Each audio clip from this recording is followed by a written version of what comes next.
તમે જયમાં? તમે જયમાં? હું તમને પૂછું છું. હું તમને પૂછું છું. મારી નકલ કરો છો?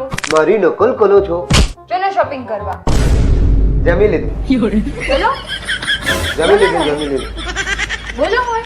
સોરી પણ मेरा मुंह से निकल गई मेरी जबान टूट गई यार મમ્મી તમે મને કેટલો પ્રેમ કરો છો સાચું કહેજો. ઘણો કેટલો ઘણો? થોડો ઘણો. મમ્મી આપણામાં કોઈ હુનર હોય ને તો આપણે એમાંથી પૈસા કમાવાય. તારી જોડે બાજવાના મને કોણ પૈસા આપશે બોલ? મમ્મી મને કોઈ ભૂત પકડી લે તો મારે શું કરવું જોઈએ? કઈ નહીં, રાખડી બાંધવાની.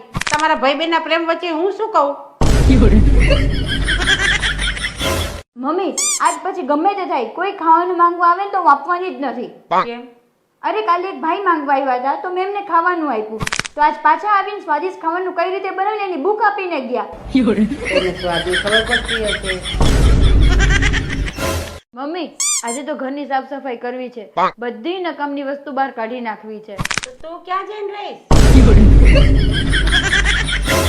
ભગવાને તને બે આંખ આપી, બે હાથ આપ્યા તો ચોખામાં બે કાંકરા નથી દેખાતા? ભગવાને તમને 32 દાંત આપ્યા તો બે કાંકરા નીચે હતા. મમ્મી મને કઈક વિચિત્ર રોગ થઈ ગયો લાગે છે. જમ્યા પછી ભૂખ નથી લાગતી, સવારે ઉઠ્યા પછી નીંદર નથી આવતી અને કામ કર્યા પછી થાક લાગે છે. એક કામ કર, રાતે તડકામાં બેસ. મમ્મી બાજુવાળા માસી અમને ગાંડી કીધી. શાંત થઈ જા બેટા, દુખી નહીં થવાનું, ચિંતા નહીં કરવાની, રડવાનું નહીં બેટા. તો હું શું કરું? હિંમત રાખ અને શાંતિથી વિચાર કે એને ખબર કઈ રીતે પડી.